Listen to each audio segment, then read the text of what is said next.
Limited Q3 and 9 months FY24 earnings conference call organized by Orient Capital. As a reminder, all participants' lines will be in the listen-only mode, and there will be an opportunity for you to ask questions after the presentation concludes. Should you need assistance during the conference call, please signal an operator by pressing star, then 0 on your touchtone phone. Please note that this conference is being recorded. I now hand the conference over to Mr. Bhavya Shah from Orient Capital. Thank you, and over to you, sir. Good evening, everyone. Welcome to the Q3 and 9-month FY24 earnings con call for Sapphire Foods India Limited. From the management, we have with us Mr. Sanjay Purohit, Group CEO and Whole-Time Director, Mr. Vijay Jain, CFO, and Mr. Rahul Kapoor, Head Investor Relations. I hope everyone had a chance to go through the results and investor presentation which was uploaded on the exchange earlier today. Before we proceed, a reminder that this call may contain forward-looking statements which do not guarantee future performance and involve unforeseen risks. Our detailed disclaimer has also been published in the presentation. I would now like to hand over the call to Mr. Sanjay. Over to you, sir. Good afternoon, everybody. Thank you for joining our investor call. Let me start off. Our Q3 FY24 consolidated restaurant sales was 664 crores, and this grew by 12% YOY, and EBITDA at 123 crores grew by 5%. Now, these numbers seem to suggest that the quarter continues to be tough from a demand perspective. Indeed, when you look at most consumer product categories, we can see that demand conditions are tough. And then when you look at the rest of the QSR industry, again, you will see demand conditions tough, growth generally being muted. But in the light of competitor highlights that have been given out, this performance still is relatively a strong performance, driven by KFC, which is doing quite well, Sri Lanka being stable, and Pizza Hut continuing to be a challenging quarter. In the quarter, we added 36 restaurants, 25 KFC, 8 Pizza Hut in India, and 3 Pizza Hut in Sri Lanka, taking a total restaurant count to 850. Our consolidated restaurant EBITDA was flat Y on Y, and margin was down 16%, down to 16%, 210 basis points lower than last year. Our consolidated EBITDA post-Ind AS was 123 crores or 18.4%, and this grew year on year by 5%, though down by 120 basis points. Our adjusted EBITDA was 72 crores or 10.9%, and this declined Y on Y by 2% or by 155 basis points. I'm now going to jump to the KFC slide, which is slide number 18, and talk about what we are trying to drive on the KFC brand. Like I said, in general, we are seeing growth being challenging in the QSR space. However, on KFC, our biggest priority is to be able to continue is to be able to grow the fried chicken relevance. And we have taken 2 occasions of lunch and snacking, and we are starting to blow this up. This is both through product menu innovation and then advertising, both digital as well as mass media television advertising to back these initiatives. Both of these, so you would have seen snacking as a continuing theme from last couple of quarters, and lunch is a occasion that we have started backing from this quarter onwards. Like I said, both of them come with a variety of options at attractive price points, and we are advertising to create demand. From an operational perspective, our customer scores and our operating scores continue to improve. For example, our Google ratings, our Swiggy ratings, our Zomato ratings, on the basis of which consumers make a choice between brands, have never been higher than what they are today. That's on account of the rigor in operational initiatives that we drive at the front end. So that's doing really well. We have overall implemented digital kiosks. This is slide number 20 in about 130 restaurants, and that's going well. From an accessibility perspective, we used to call out that on an overall basis, we should be able to double our restaurant count in 3 to 4 years. On KFC at least, we think that we should be able to call out that we'll double this restaurant count in 3 years' time. Quickly, let me hand it over to Vijay to take us through the numbers part. Yeah, thank you, Sanjay. Just to clarify on the previous slide, doubling the count, we meant December 21 as the base. We are on track to double it by the end of calendar year 24. Slide number 22, dining mix was 43%, delivery came at 38%, 200 basis points higher than last year. In terms of SSSG, we were at -2% with overall revenue growth of 16%.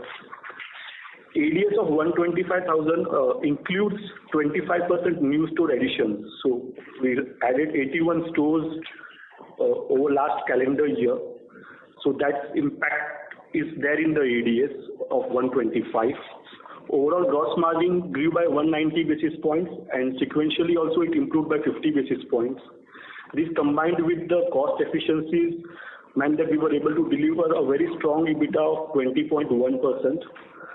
And even if you look at our 9-month performance, 19% revenue growth with a 20% restaurant EBITDA. This is the highest ever restaurant EBITDA for Sapphire KFC for a 9-month period.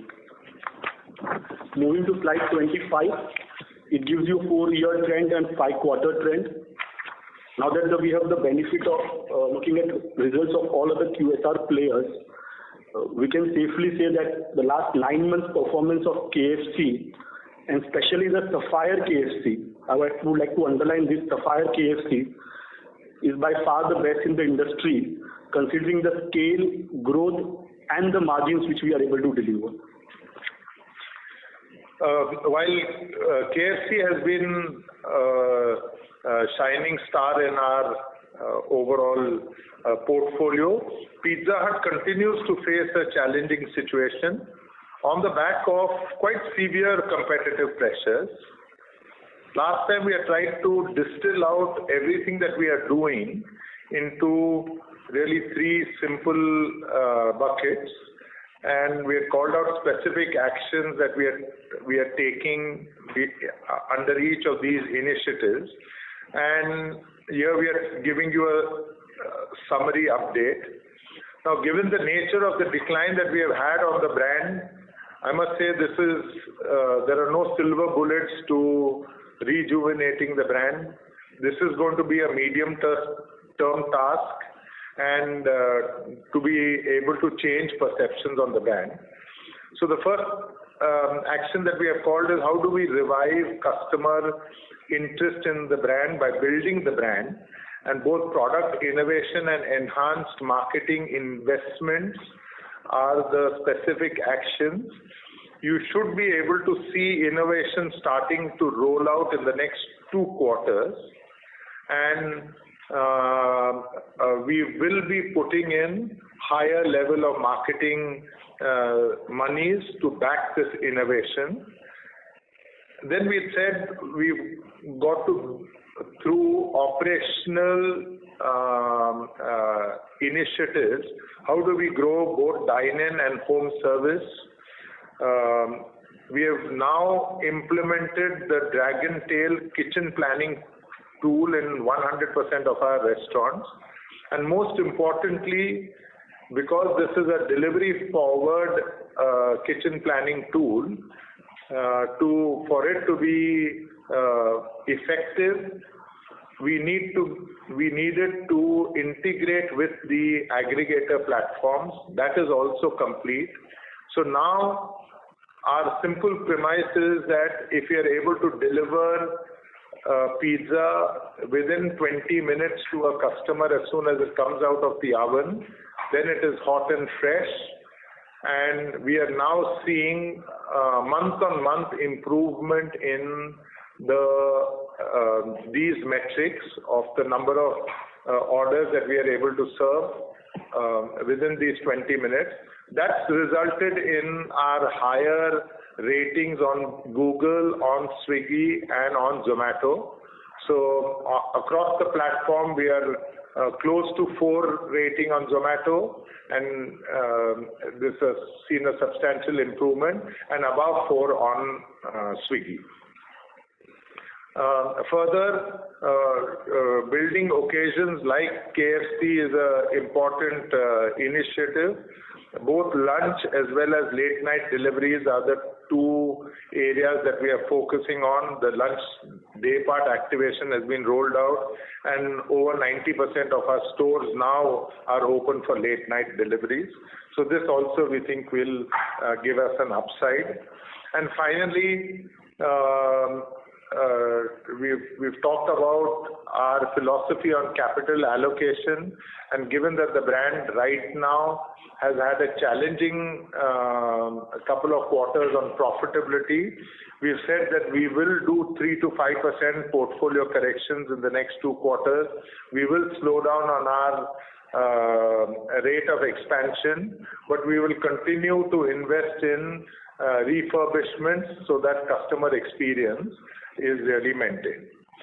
So, like I want to underline here, brand revival will take a few quarters, but the actions we believe we are taking are fundamental in nature, and it's just persistence that will definitely drive and deliver results. Moving to slide 32, dining mix came at 35% and delivery is at 49%. Largely stable quarter on quarter and even for last 9 months in a similar range. Overall SSSG for the brand was minus 19%, and even the overall revenue decreased by 4%. ADS came at 45%, 45,000 ADS. Again, in terms of last 1 year additions, we roughly added 15% of stores in last 1 calendar year. Moving to the gross margins, 75.7% up by 130 basis points. And this, all the gross margins improved. The operating deleverage on account of negative SSSG meant that our restaurant EBITDA came down at 4.6%. Slide 35, which gives you the 4-year trend and 5-quarter trend, clearly shows that the brand is facing challenging times. However, Pizza Hut continues to be important second leg for Sapphire, and we're confident that it will emerge stronger in the medium term. Very quickly on the Sri Lanka business performance, Sri Lanka has been quite steady. On a YTD basis, we are seeing 1% SSSG. The operating conditions are quite steady. I think this is the period where, with cost stabilizing, with the country's economic and political scenarios stabilizing, we should look at an improvement in the growth outlook towards the latter part of the year. We still believe strongly that there is good growth potential in this market, and and for the brand Pizza Hut, there is still a long runway for expansion and growth here. We will continue to be careful. We opened 7 stores last year, and we'll continue to be in that vicinity till we see an uptick in the overall macros, and then we should be able to accelerate. The brand continues to be the #1 QSR brand in the country. we have one more slide that we'd like to. So I'll cover from the financials of Lanka. Slide 40. The dining mix came at 27%. Delivery was at 37. Again, largely in line with the last year. SSSG was 1% in LKR. In terms of overall revenue growth, 7% in LKR, 22% in Indian rupees. And while gross margins improved by 450 bits, cost inflations on other lines meant that restaurant EBITDA came at 14.2%. Again, largely in line with the last few quarters. Also, our absolute restaurant EBITDA grew by 4% in LKR terms. So that's another heartening part, that now we're able to grow our restaurant EBITDA. So over last 1 year, over past few quarters, we lost out on our restaurant EBITDA on absolute basis. We are again seeing the growth happening on absolute EBITDA basis. So 4% for the quarter, 2% on YTD basis in LKR terms, and 19% for the quarter in INR terms, and 19% on YTD basis as well. Slide 44 gives out the 4-year trend and 5-quarter trend. As you can see, last few quarters have been quite steady in terms of our performance, in terms of profitability. And as macroeconomic recovery continues, as mentioned by Sanjay, we expect improvement in this starting from next financial year. Moving on to slide 45, very pleased to inform that Sapphire Foods is now rated by S&P on ESG parameters. Our DJSI ratings, we were rated as 42 in terms of score. We are highest or first amongst the QSR brands in India, 95th percentile amongst the global QSR companies. The key areas of impact have been human capital development, business ethics, and the customer relationship management. With this, we hand it over back, Anuja, to you. We can open the forum for questions. Thank you very much. We will now begin the question and answer session. Anyone who wishes to ask a question may press star and 1 on their touchtone telephone. If you wish to remove yourself from the question queue, you may press star and 2. Participants are requested to use handsets while asking a question. Ladies and gentlemen, we will wait for a moment while the question queue assembles.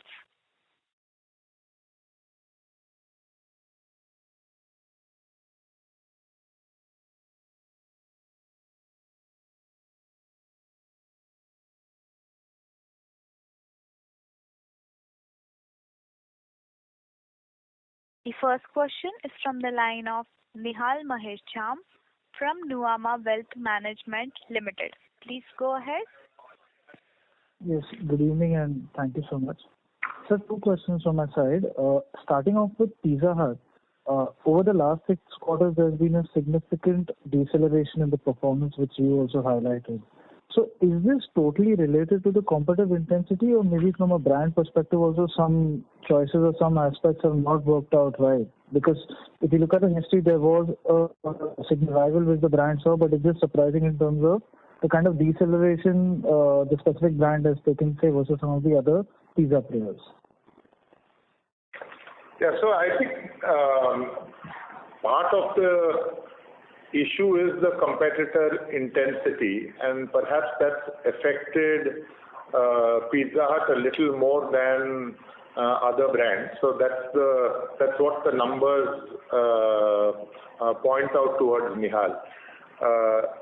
Having said that, I think we recognize that in a highly competitive space at this moment, we've got to start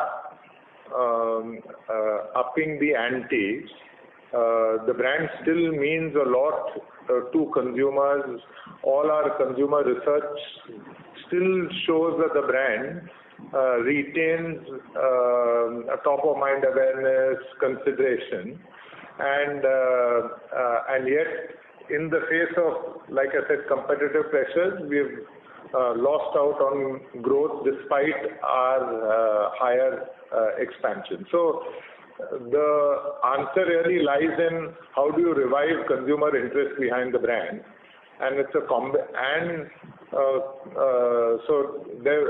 to do that, it's a combination of how much marketing that you put behind the brand, and through both innovation as well as value attract consumers, and back that up with very strong operations to deliver a great experience to consumers when they either come to the store or when they order in their homes. So a related question here was that we've been very aggressive with product launches in Pizza Hut over the last 2 years.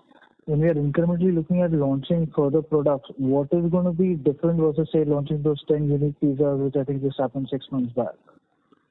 Very well. So if I just look at our last, say, perhaps 2 or 3 years, what really worked on the brand was when we launched about 2 years ago, when we launched the Momo Pizza. That seemed to work on the brand. When we launched Flavor Fun for a period of 6 to 9 months, we saw a significant upside on the brand. Brand ADS started to move up. The core pizza refresh, which was the 10 new pizzas and branded as What's Your Mood Pizza, perhaps did not have as much of impact as it should have, because you're changing around toppings and not offering the consumer anything significantly new. So that's a lesson that we are perhaps taking out.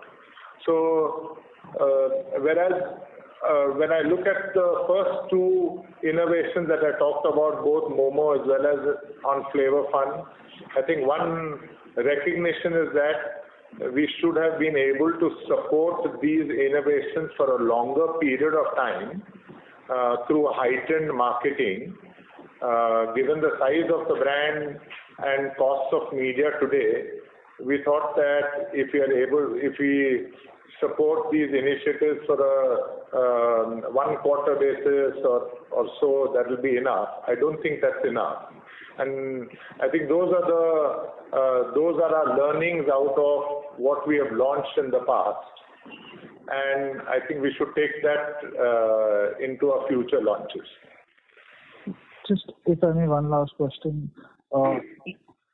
In case of KFC, it has obviously been a much better performer, as you said. Is there a possibility in that category also, say, online competition could come up and just become an issue in the future? There are 1-2 brands who obviously launch specific chicken offerings. So just your view on that. Yeah. So I guess the overall competitive pressure in food has increased.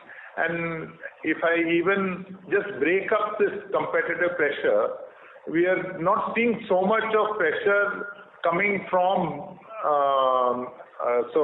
brick and mortar and or omni restaurants. So people who are putting up stores as well as being online. So the competitive intensity there is, I would say, normal, but not heightened. Where it seems to be coming out is in the form of cloud kitchens. Now, each one of them, whether they are making money or not, is a secondary question. But at least in the initial stages, it's quite easy to. There are lower costs of setup. Continuing costs of being able to make money is a different question. But therefore, you see a burgeoning of what I think are cloud kitchen brands. And in this space also, pizza is a little easier than perhaps KFC. So could it happen on KFC? Yes, it could happen on KFC. It could happen on any brand, really. And hence, again, how do you continuously build consumer interest on the brand is really the answer only to counter such competition. Sure, Sanjay. Thank you so much and all the best. Thank you, Nihal.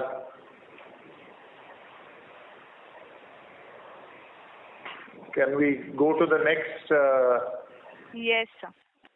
Thank you very much. The next question is from the line of Jay Doshi from Kotak Institutional Equities. Please go ahead. Hello, Jay. Hi, team. Thanks for the opportunity. Hi, Jay. I have just one question. With such strong store growth over the last couple of years and SSSG decline in KFC, you're still able to hold on to a margin of 20%. So what are the steps you've taken over the past couple of years to improve efficiency at store level? And do you think this is a sustainable margin, assuming that the demand environment remains weak? So again, Jay, at -2% SSSG, this was possible because we also got a benefit of gross margins. Having said that, a lot of work has gone on the cost efficiency side as well. And if I give you a few examples, and I've called out this on previous forums, the pace setter exercise which we follow internally, where you bucket the similar revenue stores in a cohorts of 15 and 20, and then you try and compare one cost versus the other, and challenge the less performing stores to deliver the cost parameters as well as greater performing stores or better performing stores, is a continuous exercise. So that exercise actually cuts across whether it is labor hours, whether it is electricity unit consumption, whether it is gas cylinder consumption, whether it is wastage across the stores. So this is a continuous program which we have developed in-house, and over the last 3 years have been giving us quite a bit of joy. Having said that, if the pressure on SSSG continues, I don't think the gross margin, there is a further scope of improvement. If we're able to hold on to this ADS levels, I think yes, it's possible to hold on to margin in this particular range. But if the ADS levels goes down and if the SSSG goes even further down, then it becomes difficult to hold on to this level of margin. Understood. Having said that, while we have taken various measures on the cost front, just to clarify, not at the cost of the customer. So our customer metrics are at all-time high in terms of whether it is Swiggy ratings, Zomato ratings, the Google ratings, our guest experience scores, the ratings which we measure internally on operating and brand standards. So they are at all-time high. So these efficiencies are driven not at the cost of experience. Understood. A follow-up there. You had about 250 KFC stores 2 years back, December 2021 quarter. So you have 150 plus stores that are less than 2 years old. What would be the profitability gap between, let's say, the stores that are 2 years and above maturity-wise and the stores that are less than 2 years? What would be the differential in this margin? Because so Jay, we typically don't give out vintage-wise profitability. However, what I can tell you is that typically it takes 3 years for the store to mature in terms of revenue levels and in terms of coming to the profitability near the brand average. So if it's 2 years, yes, it's short of the brand average in terms of both revenue and profitability. It takes closer to 3 years to reach the brand level in terms of the ADS and the profitability. But is it a big drag on overall profitability or not so much? I mean, stores less than 2 years. I would not look at those as being drag. This is like you're building it for the future growth. It's a natural course which it is to traverse over 3 years. It's profitable in year 1. We break even almost in quarter 1. In year 1, the profitability will be in double digits. In year 3, it will move towards the brand average. So while it will be shorter of the brand average, after 3 years it becomes rolling cycle, right? The stores which are opened 3 years ago now are adding to the profitability. I will again add new stores. So it's a continuous cycle, and that's why we have said that we are very happy to target ourselves to deliver a margin which is in the range of in and around 20%. We don't want to really have a scenario where this goes beyond 20, and if it goes beyond 20, we will invest even more aggressively on the brand by opening even more aggressively. So that's the approach. If it goes down considerably below 20, we'll have to relook at our expansion plan. So that's the simple approach we apply. You have seen that already on Pizza Hut, that moment the profitability got impacted, we have called out first in the industry to go slow on our expansion plan. And if you look at the last 2 quarter numbers on Pizza Hut, we have slowed down in single digit our store expansion. Correct. No, your KFC profitability is very resilient and impressive in context of what we are seeing across the space. One last thing, you talked about Pizza Hut turnaround, but steps, and you have a slide there. But my question is that, look, there are three stakeholders here: yourself, the other franchisee, and Pizza Hut India. If interests of all three are not aligned, then is it possible for any one stakeholder to turn around the brand and do something? And in this case, is there an equal level of commitment you see from the other franchise as well as the Pizza Hut to actually fix this issue? Yeah. So while it can be difficult but not an impossible one, as long as the interests and the objectives are aligned, which they are, and over the years we have seen that all the three partners have come together on the platform, and we have been able to arrive at a way forward which is aligned across all the three parties.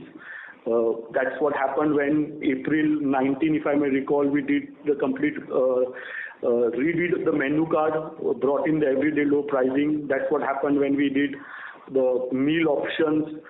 That's what happened when we did Flavor Fun, and even the going forward plan when we are calling out that we are going to heighten the level of marketing investments and product innovations, heighten the level of marketing investments not just by Sapphire, other partner franchisee as well, and not just other partner franchisee, even Yum themselves will put additional money towards that. So yes, our interests are aligned. As I said, as long as the objectives are aligned, we are able to figure out the way. Three partners on the table can also mean that three thinking people. So the idea can come from any one of the three. As long as it's good for the brand, there is no harm in accepting that idea and move forward. Yeah. So I'll add my two bits also here, Jay. So unequivocally, yes. So we are aligned between Devyani, between us, and between you. No, I never had doubt about alignment. It's about commitment, the level of investment that each one of you would be willing to put in, right? So alignment without commitment is useless. So I would say in my book, so it is alignment with commitment. And at this moment, you just have to take me at face value, perhaps. But hopefully this will play out in the next couple of months. Thank you so much and all the best. Thanks a lot. Thank you, Jay. Thank you very much. The next question is from the line of Tejas Shah from Avendus Spark. Please go ahead. Hello, Tejas. Hi, Sanjay. Thanks for the opportunity. My question is an extension of what Jay asked on resilience on KFC margins. So interestingly, we were at 65% SSG 1Q last year, and we delivered 20.3% margin, and we are at -2 this quarter, and still we are at 20.1. So understandably, as you explained that in that period, you would have kind of reinvested into the brand, and hence we did not kind of over-earn from the on the operating leverage part that period. But I'm just wondering if those investments were done at that point, and immediately it is followed by such a weak period of demand and SSD. How should we think about that operating leverage not allowing to come through in the margins and investing? And how do you calculate or how do you track ROI of such investments? When the tailwind is in your favor, you don't, let's say you don't allow margins to go up, and then headwinds are not under our control. So just wanted to understand the mindset or philosophy over here. You were referring to which quarter, if you can just come again? Which quarter you were referring to? 1Q FY23, when we had a low base, our restaurant EBITDA in KFC was 20.3, with SSG of 65, and even 3Q last year on 3% we are at 20.2. So we have been very resilient on this point on EBITDA margin. I was just wondering that let's say if things have to improve from. Got it. So I was just wanting to understand which quarter you were referring to. When you're looking at a 65% SSG growth, Tejas, that's not really comparable or normalized SSG, isn't it? Because Q1 FY23 is getting compared with Q2 FY22, which is the second wave or the peak of second wave of COVID, right? So it comes across from a really low base. What you need to look at is what were the ADS levels at those point in times. And our ADS levels have been in the range of I would say anywhere between 120 to 140. Those are the kind of ADS levels range we have been hovering around. So those ADS levels would determine what kind of restaurant EBITDA I'm able to hold on. Having said that, my new stores also comes at a lower ADS, and when we say we'll invest back in the business, we never meant invest back in the business through increasing the level of promotions or marketing. Those are at a standard level of 5% as per the agreement with the Yum. What we meant by invest back in the business is by opening or increasing the pace of our expansion. So if you are able to go faster and take the market by adding more stores, that's the preferred route or the strategic route which we are choosing. Growth with profitability rather than just trying to pocket the profitability and then have a lower growth. That's what we meant. So it's not that when the tailwinds are there, we are not wanting to pocket the profitability. Got it. Very clear. Second, Sanjay in his opening remarks called out that pace of expansion will be relooked in perhaps more in Pizza Hut, and we'll also go down on some store corrections. So if you can assign some number to this comment of yours for both the brands, you have a target of doubling on CY21, but you are almost at the fag end of that for KFC as well. So if you can give some color on how should we think about, let's say, next 3 years for both the brands. When we gave out the CY21 number, so CY21, if I put all the three verticals together, we had 550 restaurants, and we said we could double it to 1,100 restaurants in 3 to 4 years' time. We again gave a range of 3 to 4 years because we know in India shit can happen. It's happening for us right now in one of our brands. So that's the reason we gave out a range of 3 to 4 years. Within that, while we said we could largely double, yes, one brand can be 2.1x, other brand can be 1.8x, 1.9x. We never wanted to get into a year-by-year or quarter-by-quarter targets. What it meant was that we could be in the range of 130 to 160 restaurants opening, all verticals put together. For last 2 years, we have been on track on that. What we called out today specifically was that while we gave a range of 3 to 4 years, increasingly it looks like for KFC, we would be able to meet that target of doubling in 3 years' time. So probably within the range of 3 to 4, lower end of the range. In case of Pizza Hut, we called out that probably within the range of 3 to 4, we would go on the higher end of the range, which was 4.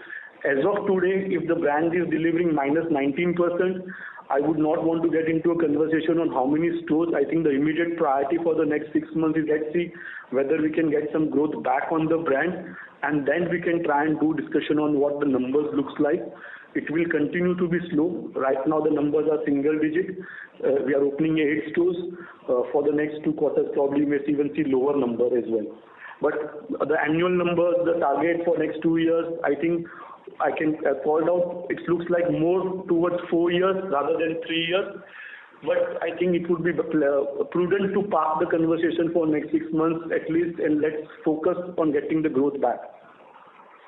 Sure. And whatever this 3 or 4 years, whenever you are comfortable giving, this you are referring to net addition and not gross. Net additions and on the base of December 21. Perfect. That's clear. Thanks and all the best. Thank you very much.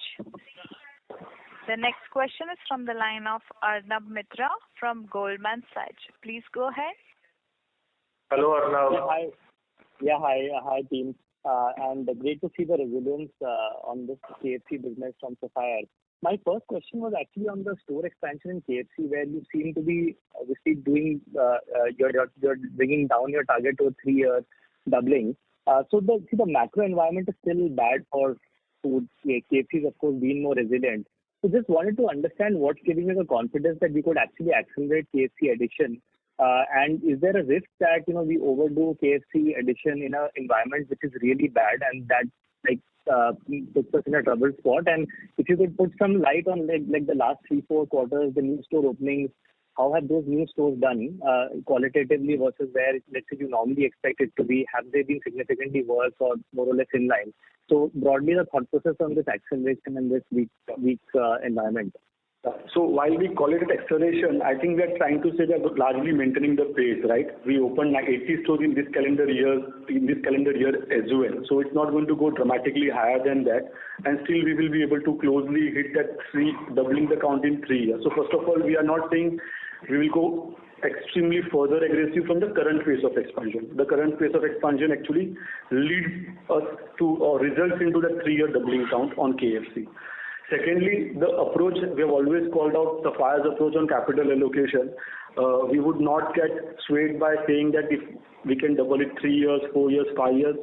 It's based on a simple approach that if you're opening the stores and those stores which you have opened are able to hit the strike rates or hurdle rates, which gives us the required or desired payback of 3 years or so, it gives us the desired level of profitability. It means whatever you're doing, it's working. And if it's working, you can continue with your pace of expansion. If it's not working, you have to reduce the pace of expansion. That's what exactly we are doing on KFC. Whatever we are opening right now, if you can see overall margins in the range of 20%, which means the new stores are not big drag on our profitability. Those are working. They are able to follow the cycle, largely the cycle of getting us the payback of 3 years or so. Over 3 years, they are able to mature and hit the profitability, which is of brand level average. So as long as you are able to hit that profitability mark, it gives us an indication that you can continue the pace of expansion. Moment we fall on the SSSG even further, or the moment we fall on the benchmark even further on the profitability, it gives us an indication immediately that this is a time to relook at your numbers. We relooked at Pizza Hut numbers. Nothing will stop us from relooking or revisiting the KFC numbers as well, because capital allocation will be of prime importance. Having said that, on Pizza Hut, we did not revisit the numbers on the very first quarter when the numbers went southwards. We always said these are conversations or decisions which cannot be taken on quarters data. We waited for 3 quarters for Pizza Hut before calling out, yes, 3 quarters, 9 months is long enough, and this warrants a store expansion approach which is more cautious. So if anything of that sort happens in KFC, yes, you will have to wait for 6 months, 9 months to come up with what the new approach of the management would be. Understood.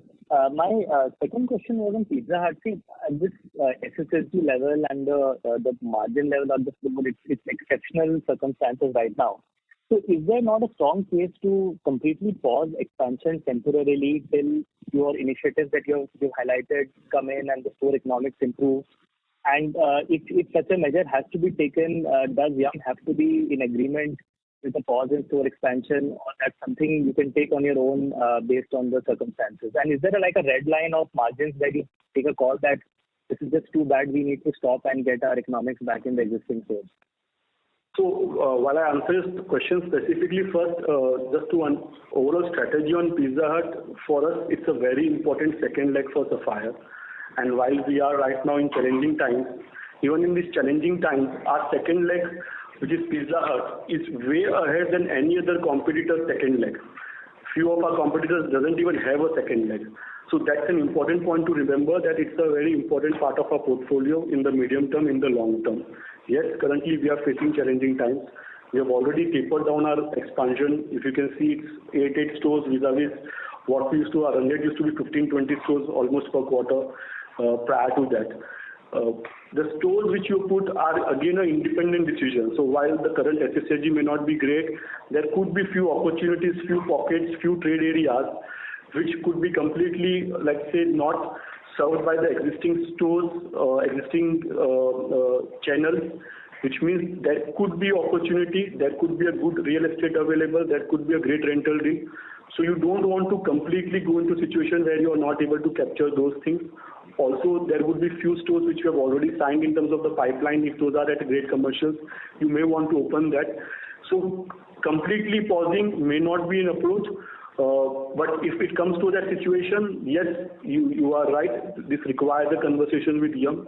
Having said that, thrice we had a conversation with Yum over last 7 years or so on the Pizza Hut store expansion, and thrice we have been successful to renegotiate our development agreements in terms of store expansion. So if this warrants any conversation, yes, we can have those conversations, and as long as those conversations are with common sense and business sense, we have been able to confidently pull that off as well. So I'll just add here, Arnab.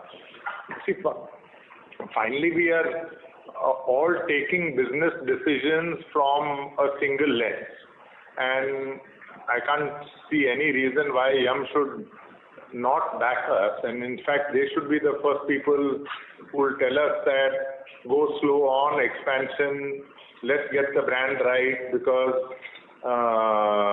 let's get profitability right, because they know that a profitable franchisee anywhere in the world is more than willing to put in further capital. But if you're not being able to get your returns, then what is the point in expanding for the sake of expansion? So I think the conversations are fairly logical and fairly business forward. Understood. Thanks. That's it from my side. All the best. Thank you very much. The next question is from the line of Devanshu Bansal from MK Globe. Please go ahead. Yes, sir. Hi. Thanks for the opportunity. Hi, Devanshu. Hello, sir.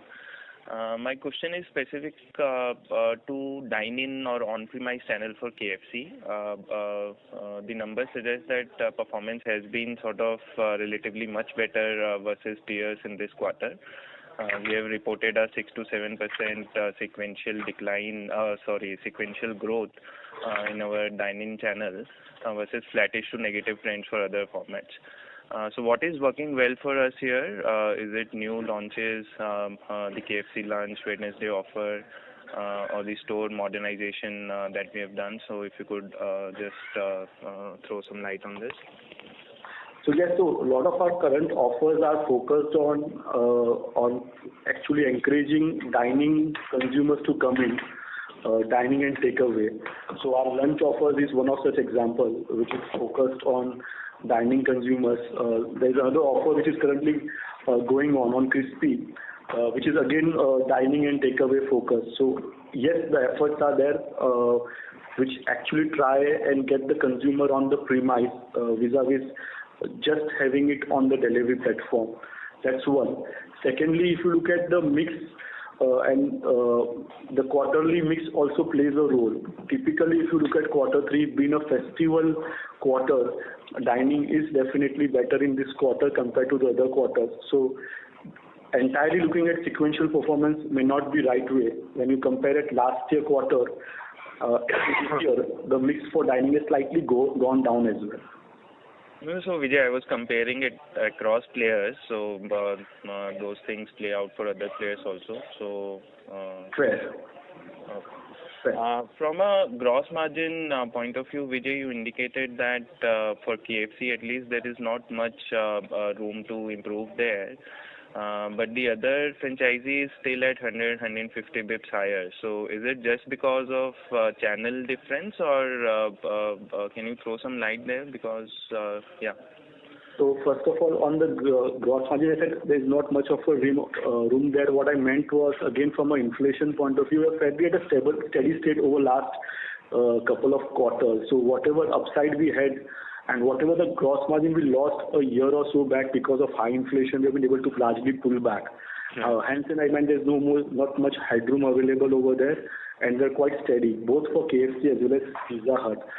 When you try and compare with the gross margins of Devyani, unfortunately, we will not have a breakup or details available. And this number over the period, over the last couple of years, have gone up and down. So frankly, I would not have a specific answer. Having said that, look at restaurant margin here. Having said that, there are 2 or 3 reasons which can lead to a different gross margins across both the franchising. The first, the buying mix. So while we negotiate at a one system Yum level on key raw materials and vendors, the buying pattern could be very different. I would buy from a vendor who is nearer to me, vis-a-vis a vendor who is far away from me, but cheaper, because the transportation cost could make it quite expensive. So buying mix could be quite different. The sales mix could be quite different. So those are the mix which can be at play. Having said that, if you look at the overall P&L, profitability, restaurant EBITDA, and even if you look at 9 months profitability, because sometimes quarterly numbers there could be skewness and it may not do justice. On a 9-month basis, KFC Sapphire is now at 20% restaurant EBITDA, highest in the industry, and Devyani, if I remember number correctly, is 19.8%. So we are 20 bits higher than them. Traditionally, I used to answer questions where that why are you 2% lower than Devyani on KFC? And we have called out that some of the territories which they operate in North, Northeast, they have a cost advantage in terms of lower rentals, lower utility cost, lower cost of even wages. So right now we have been able to bridge and overtake. I think it's a fantastic performance by Sapphire. No doubt about that, Vijay. Very good performance on the margins front. Just last two bookkeeping questions from my end. This depreciation expense has seen a increase in Q3. So is this expected to normalize, or what is the reason for this? So two parts to it. First of all, our capacity additions. If you see, if our brand is not growing or overall revenue growth is not higher than the store additions, it will impact PBT, right? So we have been adding stores in the range of 20-25% in case of KFC, and we're adding stores in the range of 15% in case of Pizza Hut. And the brand growth, because of the negative SSSG, is not gone beyond 20%. So as a result, there is a deleverage impact. So depreciation as a percentage would increase as well. So that's first part, capacity addition and revenue not increasing in line with the capacity addition. And especially for new stores, revenue comes at 70 to 80% of the brand average. So that's one thing, but SSSG actually helps us to set off some of those things in terms of percentage to sales or percentage to revenue for depreciation. Second part, we have also taken a conservative approach and we have accelerated depreciation for some of our Pizza Hut stores, which we believe is under watch out list, and we called out that there could be a 3 to 5% portfolio correction. So this is an accounting practice which is more conservative, where even before closing the stores, we felt that if that's on a watch out list and if they are going to close in the near future, let's take a accelerated depreciation. The impact of this could be anywhere between 0.7 to 0.9% or 0.7 to 1% of our overall revenue. Whether this would come down, I think for the next 2 quarters or so, we believe we would accelerate some of the stores which are not working out for Pizza Hut. So you may not see this coming down for the next 2 quarters also.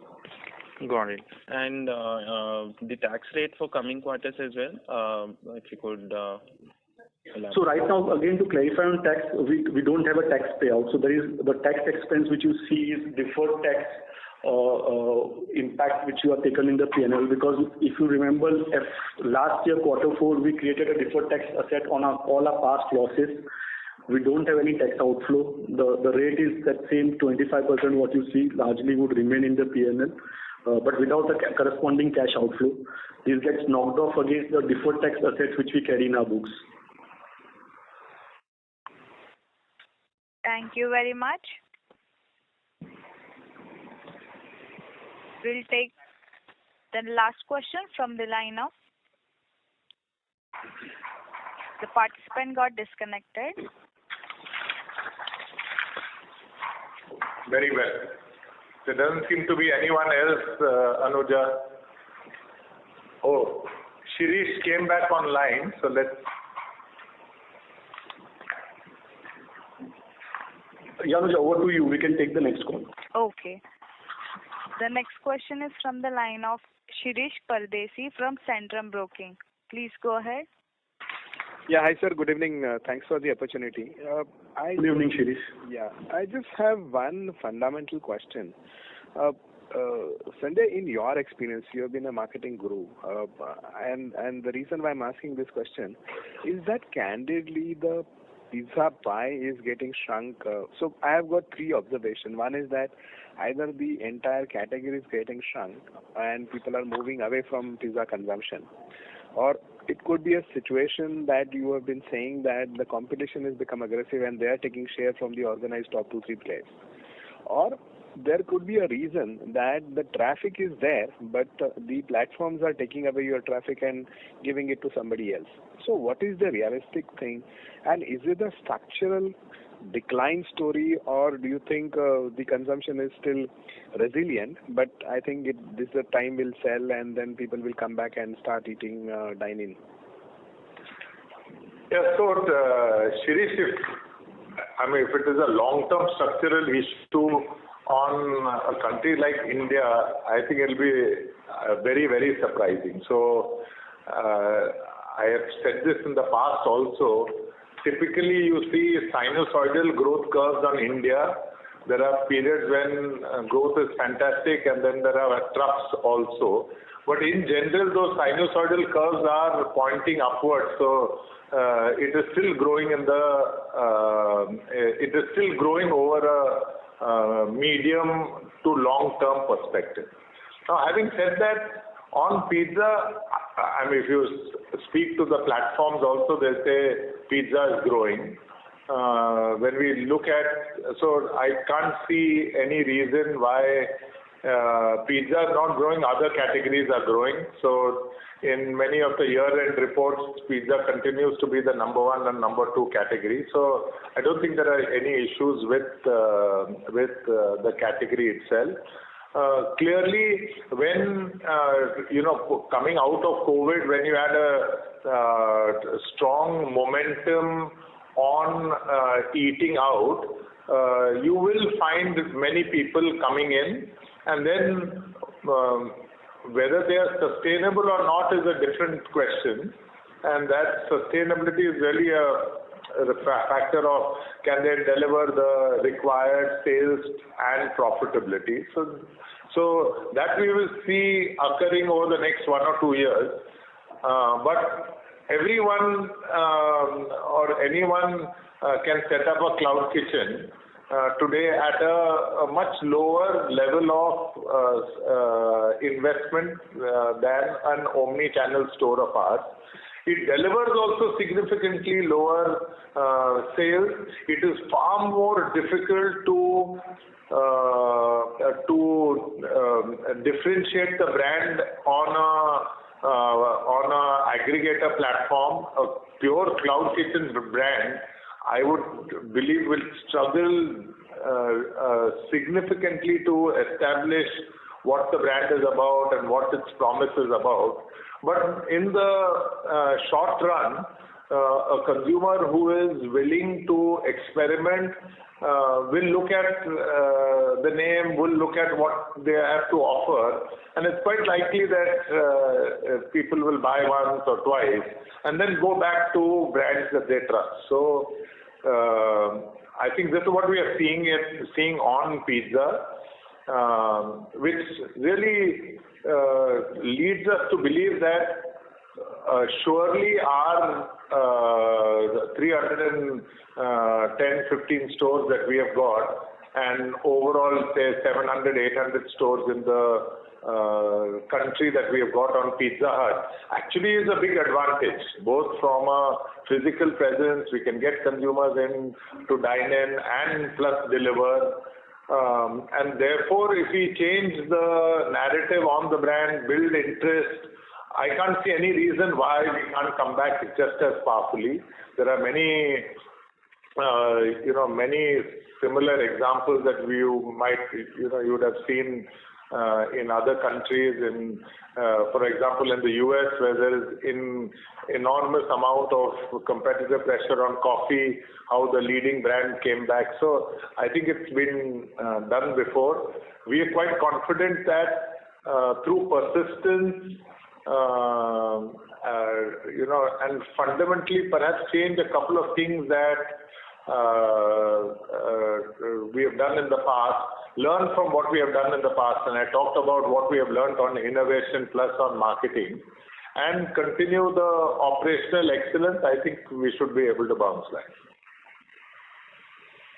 Thank you very much. As there are no further questions, I will now like to hand the conference over to the management for closing comments.